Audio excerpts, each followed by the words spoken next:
Okay, so menopausal and late 50s. Today, our topic for our this NCAN chapter is menopause and late 50. जैसा कि आप सब लोगों ने बताया कि मूड स्विंग्स होते हैं, बॉडी में चेंजेस आते हैं, हार्मोनल प्रॉब्लम्स हो जाती हैं, हॉट फ्लैशेस आते हैं, so many things are there, right? So we will discuss in detail one by one. So let's introduce about the menopausal. What is this? This is the end of menstruation. The word menopause came from the Greek word mens meaning monthly and pause meaning cessation.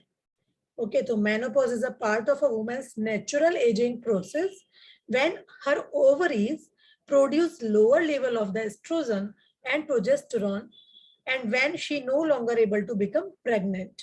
Because that we all know कि periods हमारे किस चीज से related है, हमारी pregnancy से related है. Normal cycle तो है ही है, साथ में प्रेगनेंसी से भी रिलेटेड है कि अगर किसी को नॉर्मल पीरियड्स है तो प्रेग्नेंट आराम से हो जाता है और अगर किसी को कुछ प्रॉब्लम्स है तो उसको प्रेग्नेंट होने में भी दिक्कत आती है. तो मेनोपॉज स्टेट के बाद लेडी या वुमन प्रेग्नेंट नहीं हो सकती है, तो ये उनका स्टॉप हो जाता है, right. Menopause is the permanent cessation of menstruation at the end of reproductive life due to loss of ovarian follicle activity. हम सबको पता है कि फॉलिकुलर एक्टिविटी होती है ओवरी में. क्या होता है? Anyone want to share? कोई बताना चाहेगा? ओवरी में कुछ चेंजेस होते हैं, क्या होता है?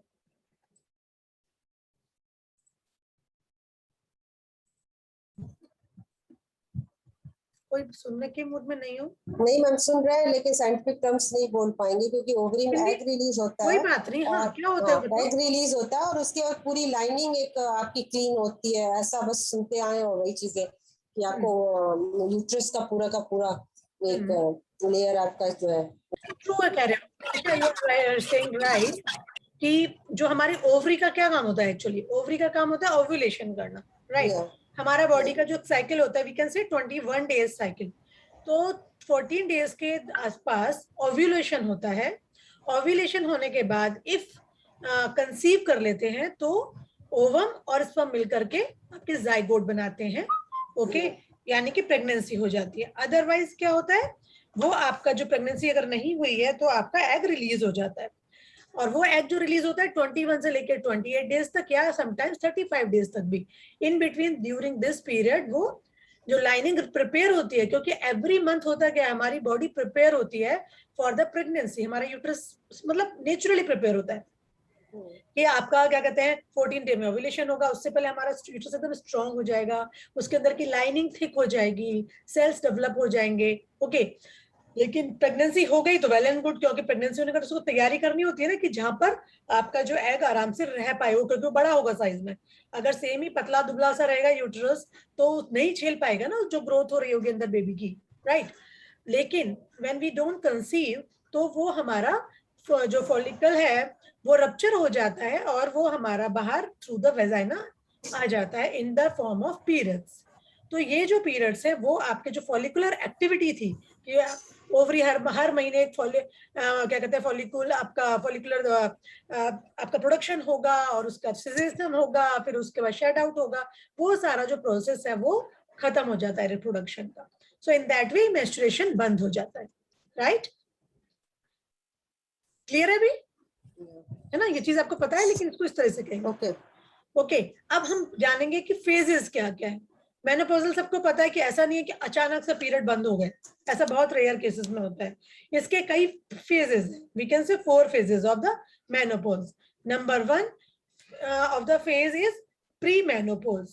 The broad definition of premenopause is the time prior to menopause. Occurrence of menopause before the age of 40 years. 40 years के आसपास ही आप देखिएगा मोस्ट ऑफ द लेडीज थोड़ी बहुत फैटी होने लग जाती है. उनका जो है लोअर एब्डोमेन और हिप एरिया थोड़ा वाइड होने लगता है. होता है ऐसा, है ना?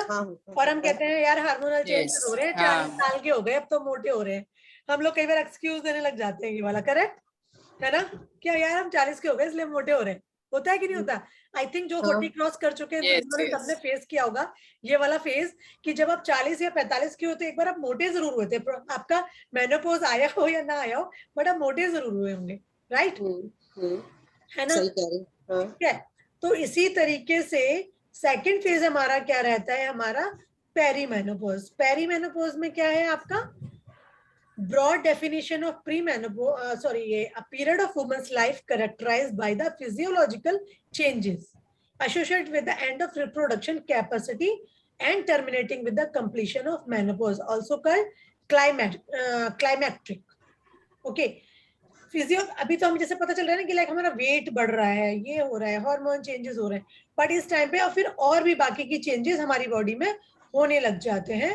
उससे हमें पता चलता है, हमारी हार्मोनल चेंजेस होने लग जाते हैं, जिससे हमें पता चलता है कि हमारी बॉडी में मेनोपॉजल टाइम आने लगा है। ओके, फिजियोलॉजिकली भी चेंजेस आने लगेंगे। फिर उसके बाद थर्ड हमारी आएगी मेनोपॉजल स्टेट, जब क्या होगा, हमारा पीरियड्स लगभग बंद होने लगता है। Age of 45 to 55 years. आजकल कभी कभी लोगों का आपने देखा 40 ईयर्स में भी लोगों का किसी किसी का पीरियड्स बंद हो जाते हैं। वह किसी के साथ में सुना होगा ना, 42 साल 43 साल में पीरियड्स बंद हो जाते हैं। एवरेज वीकेंड से 50 ईयर्स में होते हैं, कुछ लोगों के 55 तक भी, 52, 53, 55 तक भी जाते हैं। लेकिन होता क्या है, उसके बाद वी कांट से कि मेनोपॉज आ गया तो अब आपके पीरियड्स बिल्कुल बंद हो गए। Sometimes it may extend up to 1 year, कभी होगा कभी नहीं होगा, या बिल्कुल 6 महीने एकदम स्टॉप हो गया, अचानक से थोड़ी सी स्पॉटिंग हो जाएगी, या कुछ और दिन पे 1 साल बाद फिर थोड़ी स्पॉटिंग हो जाएगी, तो उसको हम कहते हैं पोस्ट मेनोपॉजल स्टेट। जब तो हम लोग कई बार लेडीज जो है ड्यूरिंग द मेनोपॉजल स्टेट भी हम प्रॉब्लम फेस कर रहे हैं, लाइक एंजाइटी, स्ट्रेस, है ना, हॉट फ्लैशेस, मूड स्विंग, जैसा आप सब लोगों ने भी शेयर किया। कुछ चबाएंगे ये भी देखना। कुछ कह रहे हो क्या? Anyone want to share anything? कुछ कह रहा है कोई? प्लीज म्यूट कर लो अपने आप को। ओके, ठीक है। तो ये हमारे 4 फेजेस हो गए। ऐसा नहीं है कि डायरेक्टली हुआ, ठीक है। पहले प्री मेनोपॉजल स्टेट स्टार्ट हुई, थोड़ा थोड़ा हमें महसूस हुआ, फिर हार्मोनल चेंजेस बॉडी के अंदर स्टार्ट हुए, और फिर उसके बाद मेनोपॉज आ गया, और उसके बाद भी लगभग 1 साल तक हम एक्सपीरियंस करेंगे, समटाइम्स पीरियड्स हो रहे हैं, समटाइम्स इट्स नॉट। तो this is called the phases of menopause. Sorry, cause क्या है मेनोपॉज का, ये हम अभी वैसे एक तरह से आप समझ ही गए होंगे कि होगा क्या, अंडा बनना बंद हो जाएगा बॉडी के अंदर। जब एग ही नहीं बनेगा ओवरी में, तो उसका तो निकलेगा कहाँ से, और निकलेगा ही नहीं तो आपका जो सारा साइकिल था, प्रोडक्शन साइकिल, स्टॉप हो जाता है, और वो जो हार्मोन है हमारा रिस्पॉन्सिबल, वो भी काम करना बंद कर देता है। दिस इज द रीजन कि व्हाई मेनोपॉज हैपन, ठीक है। फिजियोलॉजिकल चेंजेस क्या होते हैं, जैसा कि अभी हम लोग डिस्कस कर रहे थे कि कुछ कुछ चेंजेस होते हैं, तो क्या होते हैं वो चेंजेस। अभी मैंने आपको थोड़ी देर पहले भी बताया था कि एस्ट्रोजन और प्रोजेस्टेरोन, इसकी कमी होने लगती है। उसकी कमी से क्या होगा, बॉडी के अंदर बहुत सारे चेंज आएंगे, हमारी हेल्थ में बहुत चेंजेस आएंगे, हमारी वेलबींग और हमारे स्ट्रेस लेवल पे बहुत चेंजेस आते हैं। So many changes are there. उसमें से कुछ मेन चेंजेस क्या है, नंबर 1, कोलेस्ट्रॉल लेवल हमारा इंक्रीज होने लगता है। कई बार हाइपरलिपिडेमिया आप केस फील करना, जो लेडी कई बार पतली दुबली भी होगी ना, लेकिन उसका भी कोलेस्ट्रॉल लेवल बढ़ जाता है, मेरा भी बढ़ा हुआ है आजकल। ओके, तो डॉक्टर तो क्या है, उस चीज को मेनोपॉज से ना कंसीडर करके सीधा मेडिकेशन पर ले आता है। बट हमें क्या करना है, हमें अपनी एक्टिविटी को बढ़ाना है, लाइफस्टाइल चेंजेस करने हैं, उसके बारे में मैं भी आगे बताऊंगी आप लोगों को। Hyperlipidemia or an increase in the level of cholesterol and lipids in the blood is very common.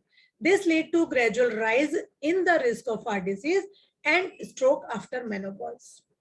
दूसरा क्या होता है, एवरीबडी नोज कि इस एज में आते आते हमारी डाइट थोड़ी थोड़ी कम हो जाती है, हम बहुत ज्यादा ध्यान नहीं देते अपनी डाइट पर, वो भी एक रीजन है। तो उसकी वजह से क्या होता है, कैल्शियम डेफिशिएंसी हो जाती है, कैल्शियम लॉस होने लगता है बोन के साथ से, तो बोन जो है धीरे धीरे बढ़ने लगता है, और फर्स्ट 5 इयर्स में हमें बहुत कई बारी बोन में पेन, थकान, चलते हैं तो थकान, ये सब महसूस होता है, ठीक है।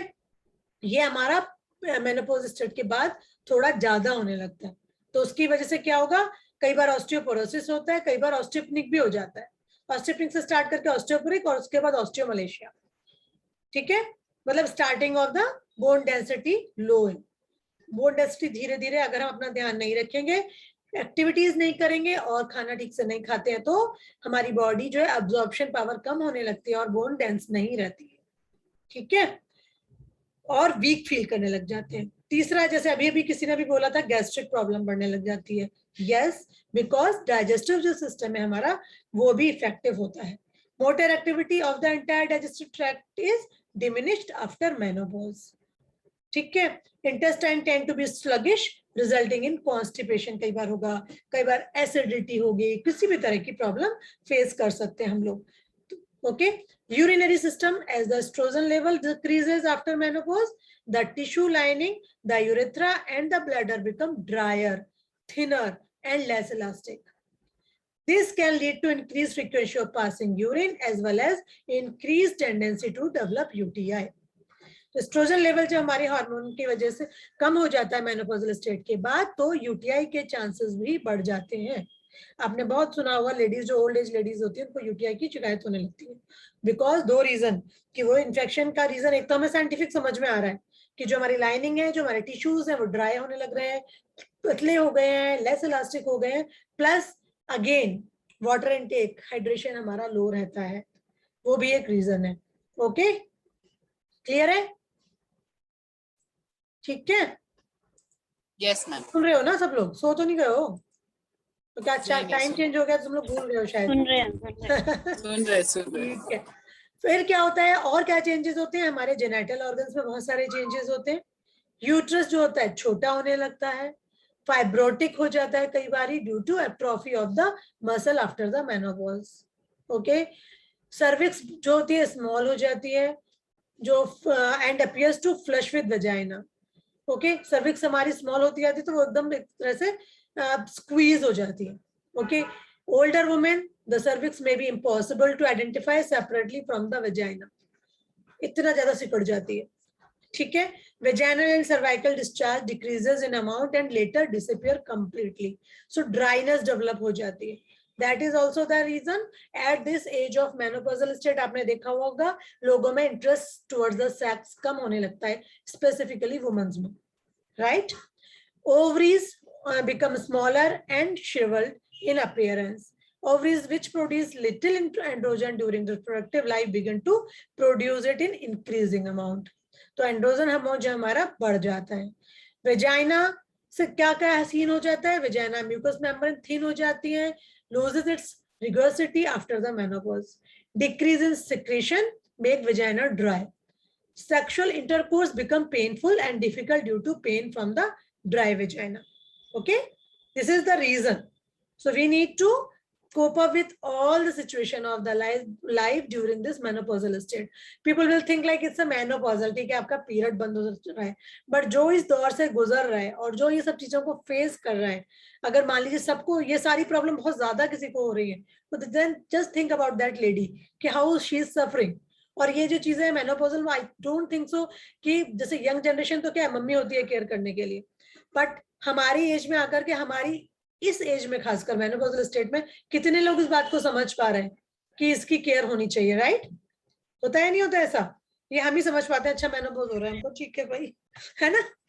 ऐसा होता है? यस मैम, बिल्कुल बिल्कुल. Yes ma'am. ब्रेस्ट, ट्रेन में चाय पिला रही है हमको. Breast in thin built women, the breast become flat and shriveled, while in heavy built women they remain flabby and pendulous. आपने देखा होगा ब्रेस्ट का साइज भी थोड़ा छोटा हो जाता है, बिकॉज वही अगेन मसल की जो स्ट्रेंथ है वो कम होने लग जाती है. That's why we always suggest कि 40 के बाद लेडीज को अपनी हेल्थ पर ज्यादा ध्यान देना चाहिए, बिकॉज यू नेवर नो कि कब अचानक से आपका मसल मास कम होने लग जाएगा, बॉडी श्रिंकन हो जाएगी, then you will feel like यार मेरी इमेज बहुत अजीब सी हो गई है. आप अपनी सेल्फ इमेज को ही फील अच्छा नहीं करोगे, है ना? बिकॉज उसके साथ साथ एज बढ़ रही है तो हमारी बॉडी में स्किन और सब चीज वैसे ही डल हो रही है, वो भी श्रिंक करेगी. और जब हमारे मसल मास भी कम होने लग जाता है, खासकर जो चीज हमारी सारी लाइफ टाइम हमारे साथ थी, तो वो हमें थोड़ा सा अजीब सा फीलिंग आ जाती है. Sometimes it may happen with someone, है ना? वल्वा और external genital organs, the fat in the labia majora and the mons pubis decreases and pubic hair become spare. Okay, तो ये सब चीजें भी आपकी धीरे धीरे कम होने लग जाती हैं. जनरल अपीयरेंस में क्या क्या चेंजेस आएंगे? Skin loses its elasticity and become thin and fine. Okay, this is due to the loss of elastin and collagen from the skin. तो हमें अपनी स्किन का भी बहुत ज्यादा ध्यान रखना है, अभी मैंने बोला भी था. वेट बढ़ने लग जाता है, is more likely to be result in irregular food habit due to mood swing. अब मूड स्विंग हो रहा है तो आप क्या करोगे, जो मिल रहा है वो खाने का मन करता है। इवन वही जैसे ना कुरकुरे वगैरह जो हम यंग एज में खाते थे ना, बीच में हम समझदार हो जाते हैं, हम नहीं खाते, हम इस एज में आके वापस हमें लगता है बस मतलब कुछ भी मिले और चटपटा सा और बूट पटांग हम सब कुछ खा लें, ऐसी फीलिंग अंदर से आती है because of the mood swing, है ना। We don't feel like happiness, समझ नहीं आती कहाँ से मिल रही है कि नहीं मिल रही है, थोड़ा सा हम अजीब से अनसर्टेन स्टेज में होते हैं। Though we are happy but कहीं ना कहीं बार बार वो चीज आती है, नहीं कुछ तो कम है, something is missing in our life, right. ऐसा फील आता है ना सबको, थोड़ा थोड़ा कुछ कुछ करे जा रहे हैं, बहुत सारे काम कर रहे हैं, बहुत सारे ट्राई कर रहे हैं, ट्राई एंड हिट मेथड कर रहे हैं, बट फिर भी लग रहा है नहीं अभी थोड़ा सा और होना चाहिए था, कुछ तो मिसिंग लग रहा है। ऐसा बहुत बार होता है। Okay, there is more deposition of fat as well around the hip, waist and buttocks, मैंने अभी बताया था, राइट। हेयर जो होते हैं वो भी ड्राई होने लगते हैं, कोर्स होने लगते हैं, तो इसीलिए खाना पीना बहुत इंपॉर्टेंट है। There may be very heavy hair fall also because estrogen level आपका कम होने लगता है, वॉइस आपकी डीपर होने लगती है, थिकर होने लगती है, मोटी आवाज हो जाती है कई बार, राइट। आपके वैसोमोटर स्किल सिस्टम में क्या चेंजेस आ रहे हैं, इंटरनली आपको नाइट स्वेट बहुत बार अचानक से एकदम बहुत पसीने पसीने, पता चला आप उठे, आपकी नींद खुली और आप पूरे भीगे पड़े हुए हो। ऐसा किसने फेस किया है, किसी ने फेस किया है कि अचानक 3-4 बजे अचानक से नींद खुल गई, भले ही एसी में चल रहा था बट अचानक से स्वेटिंग हो रही थी बॉडी के अंदर, Yes, yes. है ना। ऐसा होता है, अचानक से आएगा, कभी भी हो जाएगा, डे में भी हो जाएगा, नाइट में भी हो जाएगा, it can happen any time. Sweat can be severe enough to wake up the woman from a sound sleep and may make it difficult for her to go back to sleep. वो anxiety में हम आ जाते हैं और हम सोचते हैं हो क्यों रहा है, हमें समझ ही नहीं आता। सच अचानक से एकदम नींद खुल जाएगी, धड़कन एकदम बढ़ी हुई होगी, अचानक से समझ ही नहीं आ रहा है क्या कर रहे थे हम लोग। एक स्ट्रेस जो दिन भर में अगर कोई एक्टिविटी हमारी रुक गई थी तो वो हमें अचानक से याद आ जाएगी, ये ऐसा हो जाता है कई बार। ओके, कई बार आपको पता नहीं चलेगा और अचानक से आपको बहुत गर्मी सी महसूस होगी, ऐसा भी हो जाता है। हॉट फ्लैशेस आते हैं, बॉडी एकदम गरम गरम फील करने लग जाती है, फेस को आप टच करोगे एकदम लगता है आग निकल रही है फेस के साथ, है ना। फेस, नेक, अपर बॉडी जो है खासकर लाइक इस तरफ से बैक साइड मेरे को यहाँ फील होती है, ये वाला पोर्शन है ना, मुझे एकदम से बहुत हीट फील होती है कभी कभी। ओके, कई बार लगातार बहुत देर तक होगी, कई बार थोड़ा 1-2 घंटे बाद हो गई, फिर बंद हो गई, फिर हो गई अचानक से, इट मे हैपन, ठीक है। मतलब सर्दियां हो गर्मियां हो कभी भी हो जाता है ऐसा, ये सब चेंजेस है हमारी बॉडी में। Psychological changes are mainly manifest by frequent headache, irritability, fatigue, depression and insomnia. मुझे लग रहा है ये ना हस्बैंड लोगों के साथ में देख ये वाला सीरियल ये वाला अटेंड करना चाहिए हमको, क्या बोलते हो तुम लोग, क्यों? यस मैम, करना चाहिए बिल्कुल, है ना, उनको पता होना चाहिए कि देखो इतनी सारी प्रॉब्लम्स होती हैं, that's why we are facing like this, तुम लोग हमें समझ ही नहीं पा रहे। Although these are often said to be due to changes in the hormonal levels, they are more likely to be related to the loss of sleep due to night sweat. रात में नींद वगैरह पूरी नहीं आएगी तो दिन में फिर हम इरिटेबल रहेंगे, फटीग रहेगी, डिप्रेशन रहेगा, इंसोम्निया रहेगा। Diminished interest in sex may be due to emotional upset or may be secondary to painful intercourse due to dry vagina and जो हमारे इंटरनल चेंजेस आए हैं बॉडी में उसकी वजह से। तो अब करना क्या है, अब हम इसके बारे में बात करेंगे। ओके, सोशल चेंजेस भी होते हैं, एक सेकेंड ना, हाँ सोशल चेंजेस भी थोड़े से होते हैं, like women holds about herself and her social relationship as well as the symptoms she experienced can be defined by the culture in which she lives. Women vary in their subjective experience of symptoms. Not all of the women perceive changes in the body or reflect in the mirror. हो सकता है निशा के संग कुछ और feeling आ रही हो, सिमी के संग कुछ और फीलिंग आ रही हो, मेरे संग कुछ और आ रही हो, दर्शना को कुछ और फील हो रहा हो, है ना। Though we all are facing the menopausal state, और कई बार किसी का अंदर से पता भी चल रहा है, किसी का नहीं भी दिख रहा है, ऐसा भी हो जाता है। तो बहुत मुश्किल है परसीव करना कि किसको क्या प्रॉब्लम हो रही है और बाकी के लोग उसको कैसे एक्सपेक्ट करेंगे और एक्चुअली आप क्या एक्सपीरियंस कर रहे हो, सब डिफरेंट रहेगा, राइट। ट्रीटमेंट क्या है, ट्रीटमेंट क्या है इसमें, सबसे पहला तो नॉन हार्मोनल ट्रीटमेंट है। There are variety of menopausal treatments both natural and medical that can alleviate the symptom of menopause. Dressing in light layers can alleviate hot flushes and night sweats. Avoiding caffeine, alcohol and spicy food can also minimize these symptoms. सबसे पहली चीज तो क्या करना है आपको, कि आपको बहुत ज्यादा प्रोसेस्ड फूड कम करना है, नहीं खाना है, ओके। कैफीन को अवॉइड करना है, अल्कोहल को अवॉइड करना है, स्पाइसी फूड को अवॉइड करना है, इससे हॉट फ्लैशेस हमारे बढ़ते हैं। एसिडिटी भी हमने पढ़ा था सिम्टम, वो भी रिड्यूस होगा देखना इससे, ओके। वेट गेन क्योंकि बढ़ रहा है तो लाइफस्टाइल चेंजेस करने हैं हमको, जिससे कि हार्मोनल चेंजेस जो है हमारे बहुत ज्यादा इफेक्ट ना डालें बॉडी को। डाइटरी फैट इंटेक को हमें कम करना है, रेगुलर एक्सरसाइजेस करनी है जिससे कि वेट गेन भी ना हो और हमारी मसल लॉस भी ना हो, ओके। ऑस्टियोपोरोसिस को हमें बचाना है, तो ऑस्टियोपोरोसिस को बचाने के लिए सबसे अच्छा तरीका क्या होता है? वर्कआउट करना and proper protein and calcium rich food को खाना। Calcium, magnesium, vitamin D, these are 3 correlated. एक की भी डेफिशिएंसी होगी तो दूसरे के एब्जॉर्प्शन पे इफेक्ट आता है, मुझे लगता है आप सबको इतना तो पता ही, राइट, है ना। So this can help restore bone density which naturally deteriorates after age 30 due to reduced estrogen level, okay. तो हमें अपने कैल्शियम, विटामिन डी और मैग्नीशियम पर वॉच रखना है। मेनोपॉज स्टेट में जैसे कि बता रहे थे कि विजिनल इलास्टिसिटी कम हो जाती है, ड्राइनेस बढ़ जाती है, तो उसके लिए what we can do, vitamin E rich food, और sometimes we can have the Evion also. Evion capsules हम रेगुलर रूटीन में ले सकते हैं, साल में कम से कम 1-2-3 महीने के लिए, अगर ज्यादा ड्राइनेस फील आ रही है, okay. And the exercises, Kegel exercises होती हैं बहुत सारी, लीगल लिख गया इसमें, कीगल एक्सरसाइजेस होती हैं, और आपके वेजाइनल पोर्शन और जो आपके क्या कहते हैं ये जो हिप जोन वाला एरिया हमारा है, उसके लिए भी स्पेशल बहुत सारे एक्सरसाइजेस होते हैं that we can do to keep our genitals and our reproductive system healthy. Reproductive system, here I am talking about the muscular and bony health, not about the periods, okay. Using water-based lubrications during sexual intercourse also minimizes discomfort related to vaginal dryness. We can do something like this if so much problem is there. Hormonal replacement therapy, HRT भी हम लोग कई बार कर देते हैं patients को, दो that gynaecologist suggest करती हैं, बट अगर ज्यादा प्रॉब्लम हो रही है तो we can do it like this, कि उनको HRT is indicated in menopausal women to overcome the short term and long term consequences of estrogen deficiency.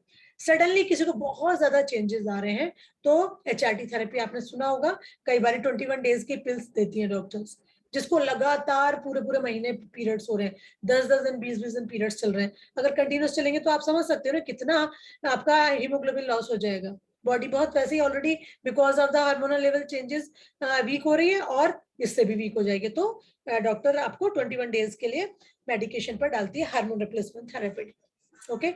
वो पिल फॉर्म में होती है, और कई बारी वेजाइनली भी देती है एज अ क्रीम, और कई बारी पैच फॉर्म में भी आजकल आने लग गया ट्रांसडर्मल, वो पैच लगा दिया जाता है, वो धीरे धीरे रिलीज करता रहता है हार्मोन, तो उससे भी आपको इफेक्ट होता है, because it replaces female hormones produced by the ovaries, and hormone replacement therapy minimises menopausal symptoms. It can be used before और during and after menopause.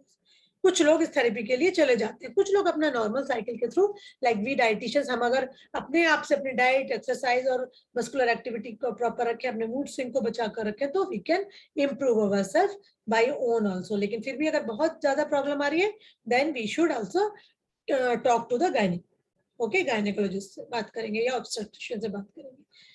Indication of HRT क्या है, कि क्यों कब HRT दी जाएगी, जब सिम्टम्स आपके बहुत ज्यादा रहे, उनको मेनोपॉजल सिम्टम को रिलीफ देना हो, या फिर ऑस्टियोपोरोसिस को रोकना हो। सपोज कोई ऑलरेडी ऑस्टियोपोरोटिक है लेडी, तो भी हमको उसको HRT थेरेपी देनी पड़ेगी, बिकॉज क्योंकि अदरवाइज वो अचानक से हार्मोन लॉस की वजह से वो फिर ऑस्टियोमलेशिया में चली जाएगी, तो वहां से वो उसे बचाना है, नहीं तो उसकी बोन बहुत फ्रेजाइल हो जाएंगी, कभी भी उनके फ्रैक्चर्स होने के चांसेस बढ़ जाते हैं। To maintain the quality of life in menopausal years, special group of women to whom HRT should be prescribed. Premature ovarian failure, किसी को मान लो 40 साल में हो गया, तो हमें देनी पड़ेगी उसको HRT, जिससे कि कुछ साल उसके आराम से निकल जाए। Gonadal dysgenesis, this is a type of disease, अगर ये किसी को है तो वो करना पड़ेगा। किसी को सर्जिकल या रेडिएशन के कारण मेनोपॉज हुआ है, लाइक कीमोथेरेपी किसी को हमने दी, या किसी को हमारे बहुत ज्यादा ओवर ब्लीडिंग हो रही थी, अर्ली स्टेज में हमने उसको कर दिया, तो भी हमारा ये प्रॉब्लम, तो हमें HRT थेरेपी देनी पड़ती है, ओके। HRT थेरेपी के लिए क्या क्या चीजें अवेलेबल है, ये थोड़ा सा इसके बारे में हल्का सा बता देते हैं, though we are not recommending by ourself. The principal hormone used in HRT is estrogen. This is ideal for a woman who had her uterus removed already, but a woman with intact uterus, only estrogen therapy leads to endometrial hyperplasia and even endometrial carcinoma. Addition to progestin for last 12 to 14 days each month can prevent this problem. तो ये जो problem हमारी आ रही है तो उस problem को बचाने के लिए हम आपका हार्मोन थेरेपी देते हैं.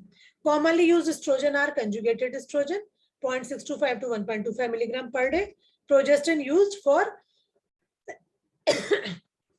medroxyprogesterone 100 to 300 milligram per day. Considering the risk, hormone therapy should be used with the lowest effective dose and for a short period of time. Low dose of oral conjugated estrogen 0.3 milligram daily is effective and has got minimal side effects. तो side effect आपके जितने कम हो उतना आप लोगों के लिए अच्छा है ना. किसी के लिए भी राधा हमारा आपके लिए क्या सबके लिए जिसको भी हम कम से कम इस तरह की चीजें देंगे. अगर ओरल एस्ट्रोजन regime और estrogen and cyclic progestin continuous estrogen and progestin therapy subdermal implants and percutaneous estrogen gel भी लगता है. तो ये 4-5 तरह के आपके मेडिकेशन हैं जो दिए जाते हैं पेशेंट्स को. ओके, लाइक ओरल एस्ट्रोजन किसको दिया जा रहा है जब उसको हिस्टेरेक्टोमी की थी. और इसी तरीके से आपका जो साइक्लिक प्रोजेस्टिन दिया है वो हम दे रहे हैं कंटिन्यूअसली 25 दिन के लिए. ओके, और प्रोजेस्टिन उसमें लास्ट के जो हमारे 12 से 14 दिन है उसमें हम ऐड कर देते हैं. ये एक दूसरी थेरेपी है. तीसरी थेरेपी में हम क्या कर रहे हैं, कंबाइन कर रहे हैं जिससे कि एंडोमेट्रियल जो हाइपरप्लेसिया है वो ना हो, इंटरनल जो लाइनिंग्स है ना. और डर्मल इम्प्लांट जो हम क्या करते हैं उसको इम्प्लांट को इंसर्ट कर देते हैं सबक्यूटेनियसली एब्डोमिनल वॉल में थ्रू द लोकल एनेस्थेसिया. तो ये कुछ चीजें ऐसी ऐसी होने लगी हैं आजकल. अगर किसी को बहुत ज्यादा प्रॉब्लम हो रही है या इसी तरीके से जो जेल है वो अप्लाई करेंगे हम आपके, ये भी आपका स्किन पर अप्लाई किया जाएगा. ट्रांसडर्मल पैचेस है, वेजाइनल क्रीम है जिसको वेजाइनल क्रीम को तो आप सीधे वेजिनाइटिस है या किसी को कुछ और प्रॉब्लम है तो उनको हम उनके अप्लाई करना है, कुछ नहीं करना है इसमें. ओके, प्रोजेस्टिन जो है patient with history of breast carcinoma जिसको कैंसर वगैरह हुआ है उनको हम देंगे.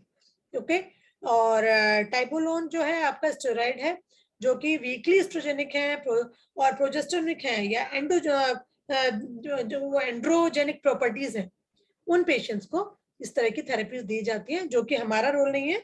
ये रोल आपका गायनेकोलॉजिस्ट का है. मैं बार बार कह रही हूँ तो किसी भी पेशेंट को आप अपने आप से HRT थेरेपी मत दीजिएगा. ड्यूरेशन जो है आपकी 3 to 5 years मैक्सिमम होती है, इससे ज्यादा नहीं दे सकते हैं. और HRT थेरेपी का जो रिस्क है वो भी है थोड़े से, like endometrial cancer when estrogen is given alone to a woman with intact uterus causes endometrial proliferation, hyperplasia or carcinoma. Breast cancer, combined estrogen and progestin replacement therapy increases the risk of breast cancer slightly. Okay, क्योंकि आपने देखा होगा 45 के आसपास ही लोगों को breast cancer होता है. इसी तरह से वीनस और थ्रोम्बो एम्ब्लियोटिक डिसीज है. It has been found to be increased with the use of combined oral estrogen and progestin. तो इसीलिए मतलब थेरेपी लेनी है बट डॉक्टर के गाइडेंस के बिना नहीं लेनी है. डॉक्टर जिस तरह की मेडिकेशन बताए उसी तरीके से लेनी है. लिवर मेटाबॉलिज्म जो आपका लिपिड मेटाबॉलिज्म है वो उसमें भी इफेक्ट पड़ता है और उसकी वजह से gall bladder stone, gall bladder diseases बढ़ जाती हैं, कोलेस्ट्रॉल बाइल में बढ़ जाएगा, डिमेंशिया हो जाता है, अल्जाइमर डिसीज के चांसेस बढ़ जाते हैं. तो इस तरह की काफी सारी जो चीजें हैं जो हमको हो सकती है HRT थेरेपी के through. Okay, surgical menopausal state is a type of induced menopause in which both ovaries are surgically removed. Surgical menopause can occur at any age before a natural menopause occurs. The symptoms of surgical menopause are generally more intense than when menopause occurs naturally. Estrogen and progesterone over a long period is known to stimulate cell division and this seems to increase the risk for breast cancer also, Alzheimer's disease also. ठीक है, तो इस तरह के जो हमारे hormone therapy है बहुत ध्यान से हमें लेनी है. अब अगर मैं बात करूं कि न्यूट्रिशन के बारे में हम बात करें, जैसा कि हम बार बार आपसे बोल रहे थे कि एक एज के बाद एजिंग शुरू हो जाती है बॉडी के साथ, right? Isn't it? Yes, ma'am. तो हमने अभी डिस्कस किया तो हमारे क्या क्या पॉइंट्स निकल के आए कि पहला तो हमारा पॉइंट क्या निकल के आ रहा है कि जो हमारा मसल मास है वो हमारा कम हो रहा है, right? Right. Yes, ma'am. Why it's happening? Because of the less of the physical activity, mental health and है ना, और हार्मोनल के चेंजेस हो रहे हैं, और हमारी एज भी बढ़ रही है ना, दैट इज द रीजन। तो जब आपका लीन मास कम होने लग जाएगा एजिंग प्रोसेस की वजह से, तो आपको क्या करना होगा, इसके लिए जो एनर्जी है ना वो हमें प्रॉपर तरीके से लेनी होगी, और हमें अपना बीएमआर को अपग्रेड करना होगा, राइट? Yes, Yes, ma'am. और दूसरा जो हमारा हो रहा था गैस्ट्रोइंटेस्टाइनल फंक्शन में चेंजेस आ रहे थे, तो जब आपका मेटाबॉलिज्म को अपग्रेड करना है तो उसके लिए क्या करना है? हम इतने दिनों से क्लासेस ले रहे थे, इतना तो आपको समझ में अब आ ही गया होगा। पहली चीज कि अगर मेटाबॉलिज्म चेंजेस हो रहे हैं और हमें मेटाबॉलिज्म अपग्रेड करना है तो हमें क्या करना है? हाई फाइबर बैलेंस डाइट है ना देनी है पेशेंट को, जिससे कि वो उसके जो सेटिस्फेक्शन भी आए, सेटाइटी लेवल इंक्रीज हो, और उसका जो है वेट ना बढ़ करके उसकी मसल स्ट्रेंथ बढ़ेगी, राइट? उसका लाइफ स्टाइल को चेंजेस करना है, उसका सोने का तरीका चेंज करना है, उसका जगने का तरीका थोड़ा चेंज करना है, उसके सर्केडियन रिदम को ठीक करना है ना, और उसका टाइम से वो खाना खाए जो हमारा बॉडी क्लॉक के हिसाब से ना करके, बल्कि वो नेचुरल साइकिल के टाइम से थोड़ा सा चेंजेस करे एट दिस एज एटलीस्ट। कई बार मैंने सुना है लोग कहते हैं अरे भाई पूरी जिंदगी तो हो गई, हम तो रात को 2 बजे ही सोते हैं और हम 11 बजे ही डिनर कर दें, 12 बजे ही डिनर कर दें, बट उन्हें समझाना है कि अगर आप इसी तरीके से चलेंगे तो आपका मेटाबॉलिज्म लो रहेगा, तो आपको you have to increase this thing. And one more thing कि आपका जो जीआई फंक्शन है वो इफेक्ट होता है, तो आपको कोशिश और क्या करनी है इसके लिए?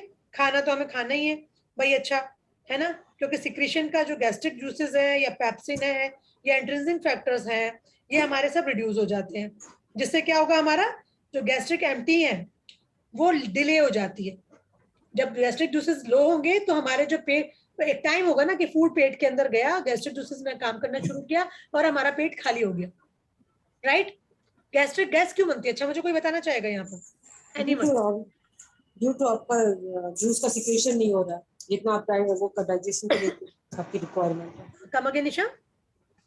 आपका सिक्रेशन कम हो रहा है एंजाइम्स के, जो कि आपके फूड को डाइजेस्ट करने के लिए रिक्वायरमेंट है, वो रीजन रहता है।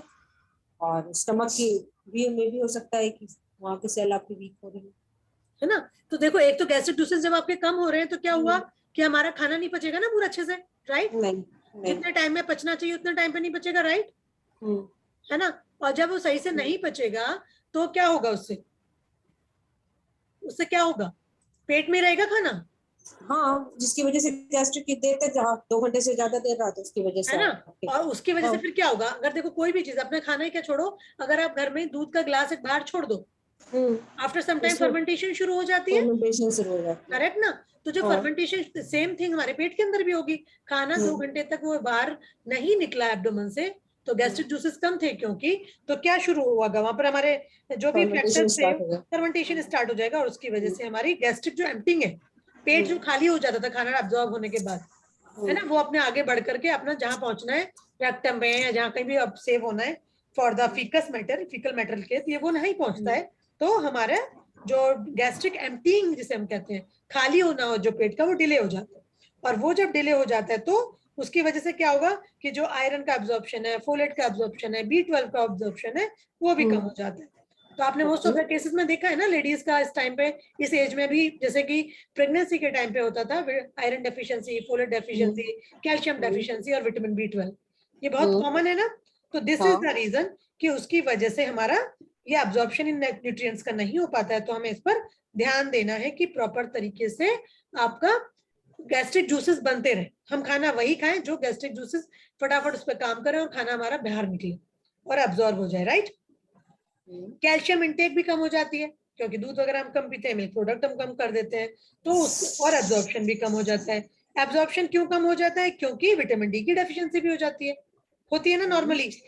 तो इसलिए हमें अगेन कैल्शियम रिच फूड और विटामिन डी रिच फूड को भी ध्यान देना होगा, जिससे कि हमारी जो इंटेक, डाइटरी इंटेक प्रॉपर अगर रहेगी, तो हमारी जो इंटेस्टाइन है वो विटामिन डी के साथ मिलकर के कैल्शियम का एब्जॉर्प्शन भी अच्छे से करेंगी, और उससे क्या होगा, हमारी जो रीनल एबिलिटीज है या लिवर है जो हमारा या किडनी है, उन पर भी ओवरलोडिंग नहीं होगी। क्योंकि इस समय क्या है, अगर आपका होता क्या है, कैल्शियम आपका अगर एब्जॉर्ब नहीं हो रहा है विटामिन डी डेफिशिएंसी की वजह से, तभी तो स्टोन बनते हैं, calcium oxalate and all, right? तो इसीलिए विटामिन डी होना बहुत जरूरी है। तो जब अगर वो अब्जॉर्ब हो गया तब तो ठीक है, तो हमारी क्या होगी, बोन डेंसिटी इंप्रूव हो जाएगी। और अगर नहीं अब्जॉर्ब हुआ तो फिर अगेन हमें ऑस्टियोपोरोसिस और ये सारी प्रॉब्लम्स फेस करनी पड़ेंगी, राइट। एनर्जी कंजप्शन की अगर हम बात करें तो जैसे कि एज बढ़ने लग जाती है तो हमारा एनर्जी एक्सपेंडिचर बढ़ेगा या घटेगा? घटता है, राइट। एज जो है ना 50 की एज के बाद हमारा रेस्टिंग एनर्जी भी घटेगा या बढ़ेगा? वो भी घटता है। रेस्टिंग एनर्जी एक्सपेंडिचर भी घटता है, राइट, क्योंकि पूरी बॉडी उस तरह से वर्क नहीं कर रही होती ना, ठीक है। तो ये दोनों चीजें घटेंगी हमारी, तो इसलिए फिर हमें क्या करना होगा, जो एनर्जी इनटेक लेवल है वो भी हमारा थोड़ा सा घट जाएगा। ओके, दैट डिपेंड अगेन कि आपकी बॉडी कितनी एक्टिव है। नॉर्मली आप कितनी कैलोरी पर केजी बॉडी वेट देते हैं? Anyone want to share? 30 to 50, right. पर इस एज में आके हम क्या करेंगे, अराउंड 25 to 35 और 20 to 30 वो तो किलो कैलोरी पर लगता केजी है। बॉडी वेट पर हम आ जाए, क्योंकि सीडेंटरी लाइफस्टाइल भी हो जाती है ना, इस समय बहुत ज्यादा वर्कआउट भी नहीं कर रहे हैं। तो हमारा कैलोरी इंटेक तो हो गया 25 से 35 के आसपास मोटा मोटा, ठीक है। और हमें फिर अगेन क्या करना है कि उनको बोलना है कि आपको फिजिकली एक्टिव रहना है, नहीं तो आपका मसल मास कम हो जाएगा। अगर मैं बात करूं प्रोटीन्स की, निशा आप मत बोलना, कोई और बोलना चाहेगा? देखो कोई और कुछ बोलता भी है, सब सो गए। प्रोटीन के बारे में कोई बात बताना चाहेगा? मैम प्रोटीन इंटेक थोड़ा बढ़ाना होगा। प्रोटीन इंटेक थोड़ा बढ़ाना होगा नेहा। और कोई बताना चाहेगा?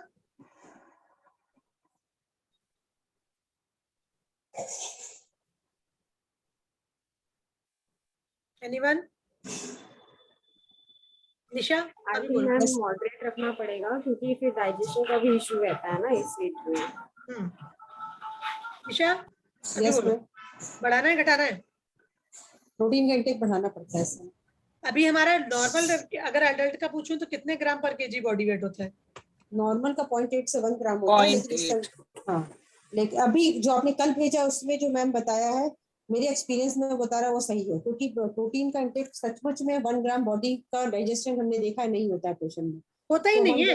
आप अगर कैलकुलेट भी करोगे ना अपने न्यूट्रिशन को भी, इट इज नेवर 1 ग्राम। हम 60 ग्राम प्रोटीन तो 1 तो छोड़ो, 0.8 भी हो जाए तो बहुत है। वो भी 0.8 भी नहीं होता है, सही। हम 60 ग्राम तो कभी, जैसे अगर मैं अगर अपना एवरेज भी लगाऊं, मैं 60 की नहीं हूँ, मैं 65 किलो की हूँ, मैं तो 60 ग्राम कभी खा ही नहीं सकती। वेजिटेरियन का हो ही नहीं सकता, नहीं हो पाता, वेजिटेरियंस का नहीं होता, प्रॉब्लम भी आती है ना। अगर आपने इतना खाया तो आपको हेवीनेस लगता है।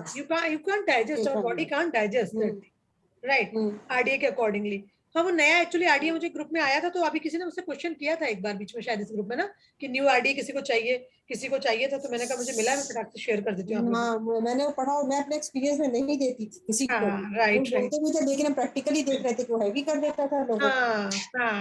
तो वही है। तो एल्डरली जो लोग है ना हमारे, तो एल्डरली लोगों का जो है लगभग जैसे यंग एडल्ट के टाइम का ही रहेगा, बिकॉज देखो इस समय क्या है, आपका कुछ कंस्ट्रक्शन तो एक तरह से नहीं हो रहा है, बट वियर एंड टीयर के लिए हमको चाहिए, तो वी कैन से 0.8 to 0.85 ग्राम पर केजी बॉडी में, दैट इज सफिशिएंट।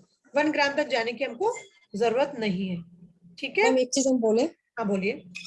हमने अपने लाइफ अपना पर्सनल एक्सपीरियंस बता रहे हैं कि जैसे प्रोटीन हमारे की रीजन से ही हम आज से 30 साल पहले हम कोमा में चले गए थे, तो उसके बाद जब हमने स्टडी किया तो हमने देखा कि कई लोग ऐसा होता है कि प्रोटीन का डाइजेशन नहीं होता है, तो उनको 20 to 25 ग्राम प्रोटीन लेना चाहिए। इट्स ओके, मैं उस पर आ गई और आज 30 सालों से मैंने एक भी मेडिसिन नहीं खाया, लेकिन जब से मोनोपॉज हुआ, जिसके लिए मैंने क्वेश्चन उठाया है, तब से मैं देख रही हूँ मैं हाई प्रोटीन खा रही हूँ, मुझे कोई दिक्कत नहीं आ रही। मैं नॉनवेज भी, जैसे पहले नॉनवेज खाते थे तो उसके साथ कुछ लेना पड़ता था डाइजेशन के लिए, पपीता हो या फिर कोक वगैरह पीते थे, अब हम इजीली दिन में 3 to 4 टाइम भी खाते हैं।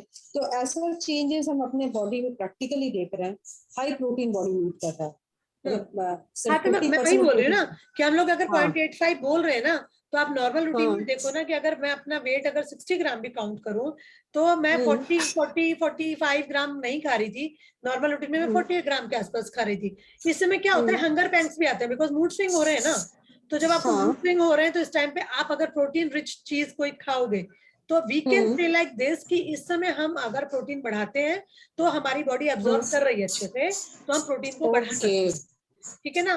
प्रोटीन को हम इस तरह से बढ़ा सकते हैं, और वो प्रोटीन बढ़ा के सकते हैं, मतलब वही 0.85 तक हम खा पाते हैं, हमारी बॉडी डाइजेस्ट कर पा रही है। इंक्रीज किया, सिंपल सी चीज है, डाइजेस्ट कर पा रही है, यही मैं देख रही हूँ, right.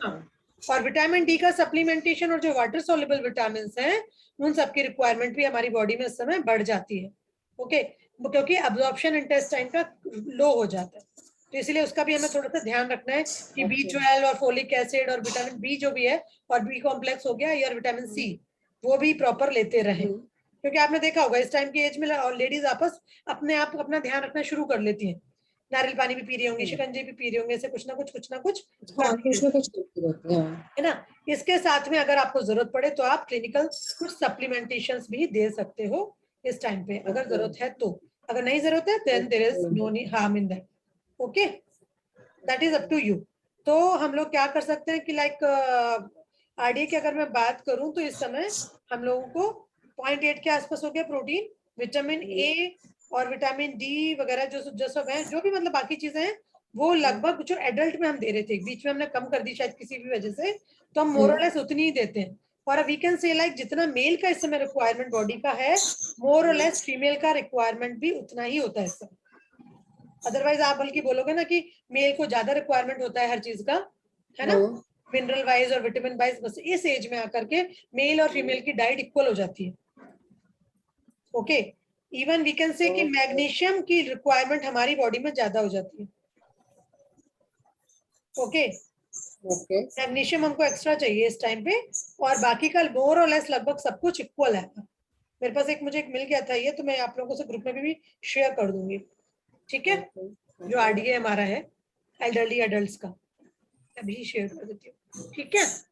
Any questions, any queries you can ask.